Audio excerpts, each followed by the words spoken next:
Pasti tegang kok gue. Oke, teman-teman, kita sudah kembali di part dulu. yang kedua. Kopi. Kopinya boleh diminum dulu. Kopi. Tadi dibuatkan oleh senior kami, aktor Mas Jamal kawakan di Udin Jakarta, yang hengkang dari kelompok teater sebelumnya. Oke, tadi kita udah ngomongin soal perjalanan Mbak Ruth Marini di seni peran, bagaimana dia bisa masuk ke seni peran, kemudian bertahan selama, otomatis udah berapa tahun kamu bertahan di seni peran praktis sampai sekarang? 19 tahun ya berarti? 21 sampai 21 tahun. Hampir 21 tahun. 21 ya. Wow, hampir 21 tahun. Ini seumuran saya ya. Hampir 21. Iya, ternyata orang-orang ini tua sekali. Nah, tua banget. Oke, kita tadi udah ngobrolin soal itu. Terus kita ngobrolin soal bagaimana prosesnya di teater 1, dan kita sudah tahu sedikit tahu bagaimana caramu belajar seni peran dan memahami seni peran, terutama acting realis. Karena kalau di Aku Aktor kan kita fokusnya memang lebih pada acting realis ya, daripada, karena kita berusaha untuk ke film, meskipun kita tetap tidak melupakan teater.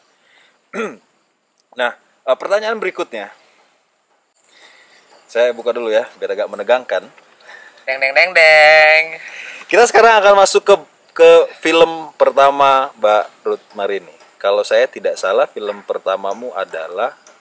panjang pertamamu adalah Wiro Sabla sebagai Sinto. Mungkin sebelum aku tanya bagaimana proses pencariannya, kamu bisa ceritakan dulu bagaimana akhirnya seorang Ruth Marini bisa diajak bergabung di sebuah film dengan produksi Fox International. Bagaimana ceritanya? Itu tiba-tiba banget sih. Waktu itu kan juga memang karakter Sinto itu karakter terakhir kan. Dia sudah ada cast sebelumnya yang di casting dan bahkan sudah terpilih gitu. Tapi kemudian tak kenapa saya ditelepon sama Happy Salma waktu itu.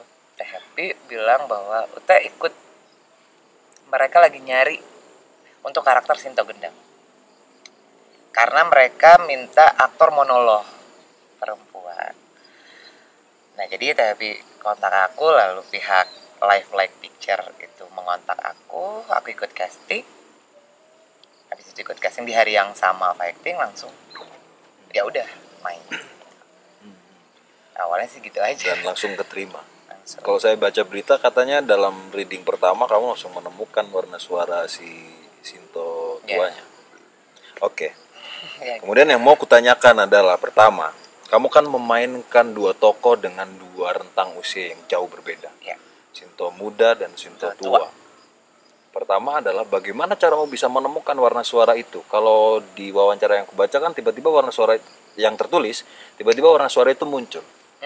Nah, kenapa bisa tiba-tiba muncul? Apa kamu ngambil stok yang sudah pernah kamu pentaskan sebelumnya di monolog-monolog yang lalu-lalu, terus kemudian tokoh Sinto kayaknya cocok dengan tokoh ini, ku ambil bentuk ini? Atau kan kita tidak memungkiri ya bahwa dalam pemahaman acting teater secara umum, ketika kita bilang kamu harus bersuara tua, maka secara otomatis dia pasti akan memilih warna suara agak serak dan berat. Kenapa kamu bisa memunculkan warna suara itu? Saya ya pernah baca novelnya. Pernah baca bahwa dia adalah seorang yang eksentrik, dia sakti, kemudian dia juga memiliki tawa yang khas. Ya, saya memang terbiasa untuk latihan vokal sebelumnya memang di luar ini. Jadi ketika itu ya coba-coba aja. Coba pakai yang ini deh. Mungkin ini lebih pas terhadap karakter itu. Karakter yang pada saat itu aku sedikit referensinya kan, cuman itu aja, sakti, tua, usia segini. Dia banyak kegilaan yang dia lakukan, mungkin karakter suaranya seperti ini. Langsung coba situ ya. Alhamdulillah.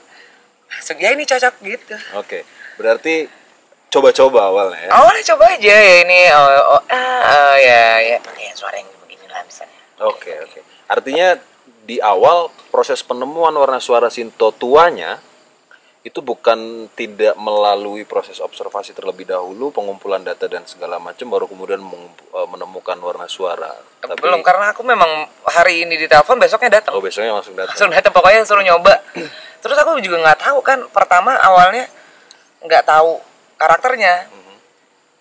Kayak apa, cuman tahu oh ini kan yang waktu itu gurunya Wiro, ya udah datang, udah besok datang ya pagi. Nah itu ya dari di rumah sih, tapi cuman sebatas nyari gitu aja, tapi belum riset terlebih jauh terhadap karakter si Sinto. Ya udah datang aja, ya udah coba bismillah deh gitu. Artinya memutuskan warna suaranya secara umum aja dulu. Umum dengan aja data dulu. yang kamu punya. Umum aja dulu. Umum Dan aja kemudian dulu. ketemu warna suara itu. Warna suara itu kayak mungkin ini pas, ternyata pas, lalu baru setelah itu. Oke. Terus pertanyaan berikutnya adalah, kamu memainkan dua usia yang jauh berbeda. Masih bicara soal suara. Dalam proses ketika kemudian akhirnya kamu keterima di film Wiro, apakah warna suara itu kemudian kamu berusaha mencari datanya agar tidak sekedar nempel sebagai bentuk, atau apa yang kamu lakukan? Iya, pastinya kan dia ada akarnya gitu loh. Kenapa dia seperti itu? Lalu mencari alasan-alasan dia memiliki warna suara yang seperti itu gitu loh. Mudanya saya harus juga menentukan seperti apa kan, agar ketika dia tua itu bukan semata tua gitu, sementara mudanya itu beda gitu loh. Kan ada riwayatnya gitu, ada sejarahnya kan, maksudku. Ya itu terus yang aku gali gitu loh. Oh dia di situ, mungkin dia bersuara nyaring keras, dia tinggal di pegunungan yang harus manggil muridnya dengan teriak mungkin, atau dengan biasa dia gila setiap harinya. Nah lalu aku turunin, oh berarti mudanya seperti apa yang menjadi dasar dia ketika dia tua segitu gitu loh suaranya. Ya itu. Apakah merubah temuan suaramu di awal ketika kemudian data sudah kamu temukan? Apakah warna suara yang kamu temukan di awal berubah? Enggak? Tidak berubah sesungguhnya. Tetapi saya mempunyai alasan yang kuat. Warna suaranya nggak berubah. Cuman kan waktu itu mungkin kan alasan saya belum kuat amat. Cuma ya mungkin begini gitu. Tapi ketika itu ya memang harus begini dan begini gitu. Rasa yakinnya karena dengan adanya riset itu kan akan berbeda. Saya ragu itu kan, yang kita kan harus yakin dulu bahwa dia memang tepat. Kalau saya yakin baru orang yakin. Nah, dalam proses penemuan suara itu apakah kemudian ternyata bentuk dulu yang kamu temukan baru esensi atau sejarah dari suaranya? Karena akhirnya kemudian seolah-olah seperti relevan dengan cara kamu belajar di teater 1. Akhirnya kamu melakukan dulu. Kemudian baru dapat data-data yang mendukung atas apa yang kamu lakukan. Apakah seperti itu? Saya karakter aktornya seperti itu sepertinya. Oke. Saya mengalami dulu. Saya menjadikan dia milik saya dulu. Saya cintai dulu. Kerja saya kan kalau sebagai aktor itu adalah cuma cinta, sungguh-sungguh, lalu sabar. Cinta sungguh sabar. Saya mencintai itu dulu, lalu saya sungguh-sungguh itu bisa dengan saya belajar, saya terus latihan terhadap itu, lalu saya sabar dengan itu. Sabar. Ini menarik sekali ya, karena misalnya kita bicara atau membandingkan dengan bagaimana proses pencarian aktor-aktor yang berbasis Stanislavski, biasanya mereka runut nih, dari baca naskah, data, observasi, kemudian mulai menubuhkan data, baru mencobakan bentuk, kemudian ngetes sama bentuknya tepat atau tidak. Kalau di langkah Stanislavski kan dimulai dari round table analysis, kemudian nanti akan lari ke active analysis, terus ke physical action dan seterusnya. Ternyata dalam proses Shinto kebalikannya justru yang terjadi. Aku feel-nya dulu, aku semua karakter aku pasti rasain dulu. Ketika aku dapat skrip, itu aku kecenderungannya, ini mungkin ya hanya apa yang nggak patut ditiru lah. Aku tuh merasakan dulu, aku nggak pernah karakternya ini, misalnya karakternya kamu ibu punya anak, anaknya meninggal, misalnya gitu. Aku akan baca pakai itunya dulu aja. Nggak ada pengetahuan tentang lebih jauh tentang itu dulu. Aku mau baca itu paling diam, baca skrip diam dulu semua. Karena aku nggak mau ditundukkan oleh otakku. Ketika ini aku berjalan kan, aku pengen ada sesuatu yang memang benar-benar lahir aja dari baca nih. Bapak ini begitu, oh iya kamu mau pergi kemana?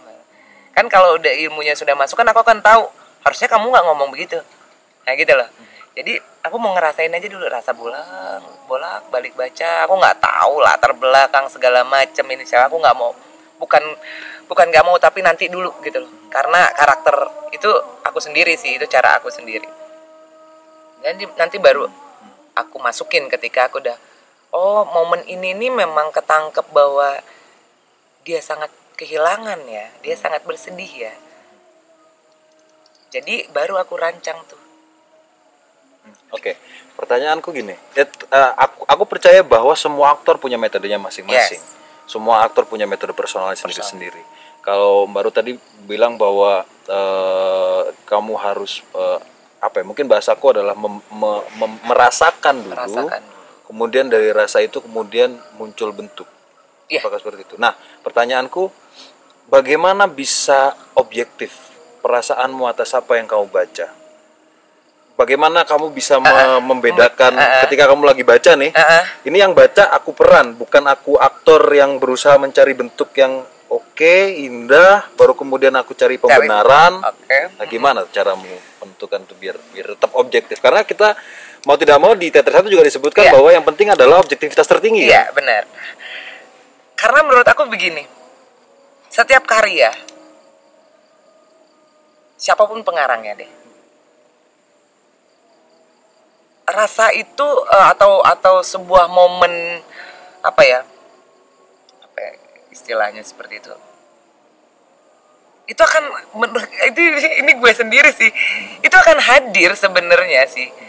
Gue tuh di sini baru, tapi kan ini kan abstrak seperti kamu bilang kan, ini nanti gak objektif dong misalnya seperti itu. Nah ini baru ilmunya dulu nih, tapi sejauh pengalaman aku ketika aku merasakan, bukan berarti aku merasakan dengan, karena kan orangnya sama sebenarnya, karena kan dia berangkat juga dari kehidupan.